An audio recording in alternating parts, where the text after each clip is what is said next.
we've got to talk one last time about Bernie Sanders' best-selling book, Our Revolution.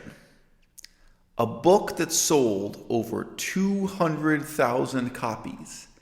And yet, mysteriously, if you search here on YouTube, you will find almost nobody ever posted a book review video. Nobody ever posted a roundtable political discussion of the contents of this book. Compare that to the number of YouTube videos you will find responding to and discussing the philosophy of Jordan Peterson's 12 Steps to be a Completely Fatuous, Self-Important Asshole, whatever his best-selling book was, okay? Both books were legitimate bestsellers. The difference is, this is a book hundreds of thousands of people purchased, but that nobody actually read. Included in that category of nobody, I must say, are American journalists. I've now listened to countless hours of so-called political experts employed as journalists in the United States of America, including journalists who were interviewing Bernie Sanders face-to-face. None of those people seem to be aware of what is in this book, and obviously the majority of his election promises and the rationale for them and the plan is set out very clearly in this book. Now, why is this? How is it possible that Bernie Sanders went from being the most discussed, most influential politician in the United States of America to being in like third place after Joe Biden and Elizabeth Warren in some polls? Yeah, I know, sometimes he's in second, whatever. being a distant second at best. How is it that Bernie Sanders ended up being the underdog in a race that he seemed to dominate before it ever began, a race in which he was the only one with the best-selling book, in which he had far more money, far more small donors, far more support, far more public interest, and he also had the heroic story of his David and Goliath battle against Hillary Clinton. All kinds of reasons why Bernie Sanders ought to be the most successful political leader, ought to be dominating the discourse, but he's not. The hypothesis I'm going to put forward in this video is basically that what people respond to in politics are not ideas, but are the potential for real-world change. And what Bernie Sanders has presented are a lot of ideas that just do not have that kind of credibility, that people just do not feel there's any threat or any chance of them ever actually happening, even if Bernie Sanders is elected, especially not when he's stacked his own deck with so many nearly impossible to accomplish promises. My girlfriend asked me to talk about the Green New Deal, so I'm going to talk about it in this video. Otherwise, honestly, it wouldn't be one of the issues discussed here. Green New Deal, ecological policy proposed by Bernie Sanders. He himself estimates the cost at $16.3 trillion. $16.3 trillion. Would you like to know how much tax revenue the United States of America has per annum? 1.5 trillion. Now, Bernie Sanders has some excellent ideas to increase tax revenue in the United States. Bernie Sanders' policy on taxation is much, much better than Andrew Yang's policy. Andrew Yang is proposing a horrible regressive value-added tax, absolutely terrible. Bernie Sanders has proposed that every man, woman, and child earning more than $1 billion, going to repeat, everyone with more than $1 billion in wealth, sorry, I misspoke the first time. This is about wealth, not income, will have a 10% tax on their wealth. Okay, so that's in the book here. I believe from memory, the book says there are actually only 560 individuals in America who have over $1 billion. Whether it's 560 or 600, this is not even the 1%. This is a tiny number of unbelievably wealthy individuals. And when you tax their wealth, that's not just taxing the amount of money they made this year. Some of these people own 10 houses. Each house is worth $1 million or many millions of dollars. It would be a tax of their total wealth. That would indeed be a huge amount of money flowing into the coffers of the American government and would have profound effects on inequality in America. It would have profound long-term effects on society as a whole. Great concept, great idea. But I don't think the new taxes proposed by Bernie Sanders would increase the revenue from 1.5 trillion to more than 3 trillion. I don't think the effect is going to be that dramatic. And even if it were, even if Bernie Sanders managed to double the amount of money collected by the U.S. federal government, which would be an amazing accomplishment for any politician, to double the tax revenue of a nation that size. He's not just promising a 16 trillion. I was going to say 1.6 trillion. No. A $16 trillion environmental policy package, the Green New Deal. He's also promising to make university tuition free. Do you want to estimate how many trillion that's going to be? He's promising to make Medicare free for all, to provide medical care, not just for the poor, but for all Americans, cost-free. Trillions of dollars. These add up. I think there's a fundamental sense in the American body politic that what Bernie Sanders is talking about doing is not plausible enough to be worth debating. It's not plausible enough to be worth reading.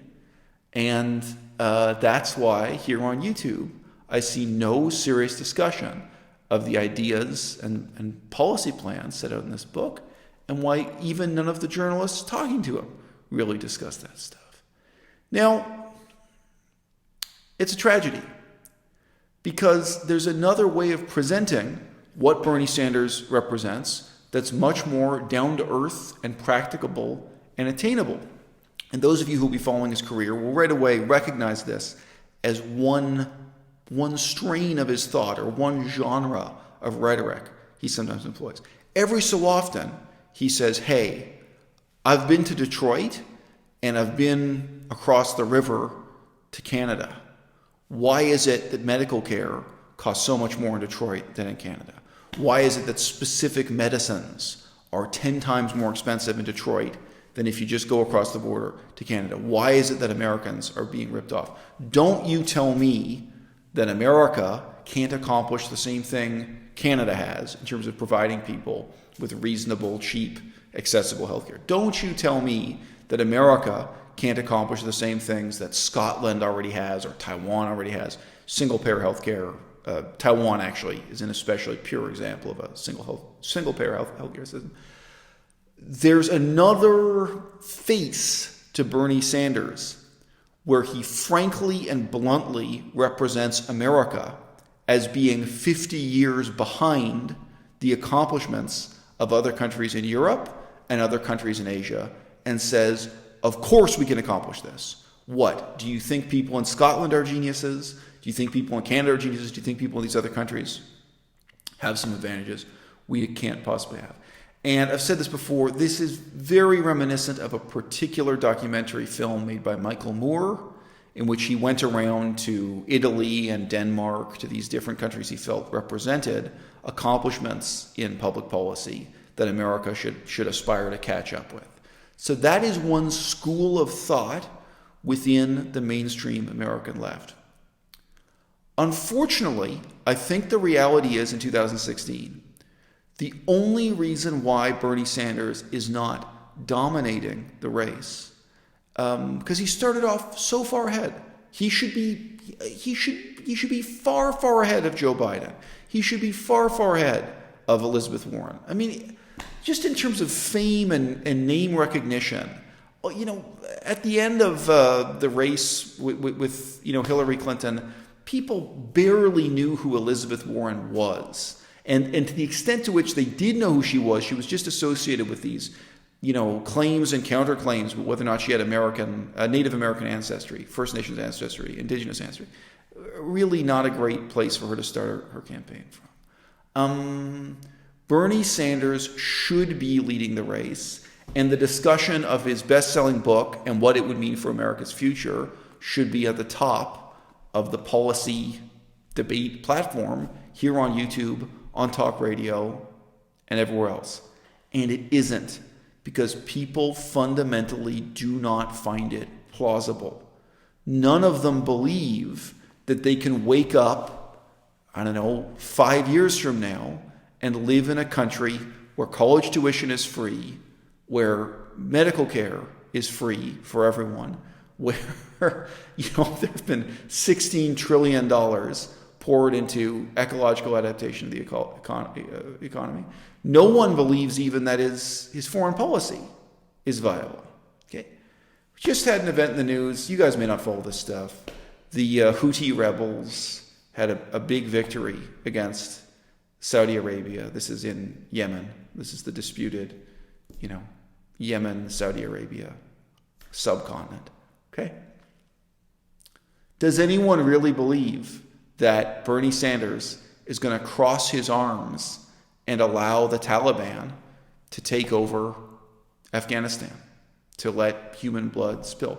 Don't forget, Barack Obama was talking about withdrawing from Iraq entirely. And then you had the Yazidi crisis. You had this bizarre situation where Yazidis, an ethnic minority, were being massacred and the women abducted into sex slavery. And, there was footage of this and evidence of this, and journalists were interviewing survivors. And all of a sudden, Barack Obama is the most pro-war person. He has to intervene to save the Yazidis. Guess what?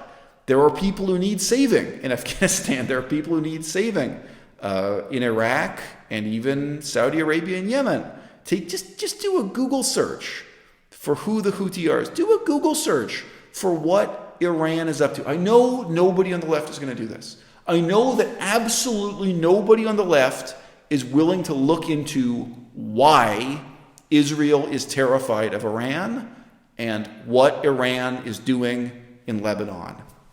I know you're not going to do it. I know that everyone left of center in the United States of America just wants to sit there self-righteously and say, oh, Donald Trump is bad and evil and wrong because he's daring to admit to himself, the same way Benjamin Netanyahu does, that Iran really is a threat to the political status quo, not just on that continent, but globally. Okay?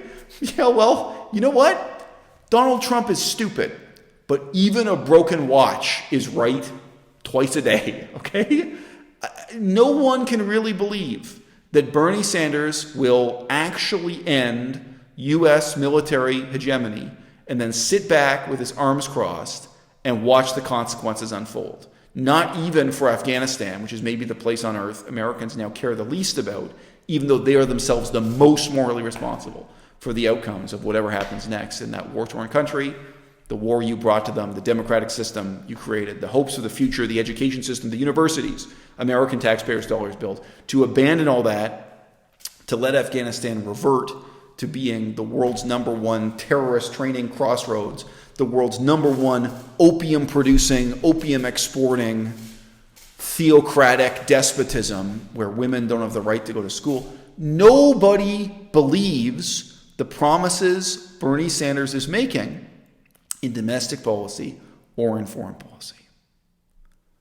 And the tragedy is, despite all these things, Bernie Sanders probably is the best bet any of you have for a better future.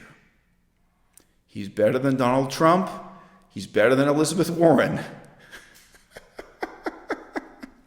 And Joe Biden? You've got to be joking.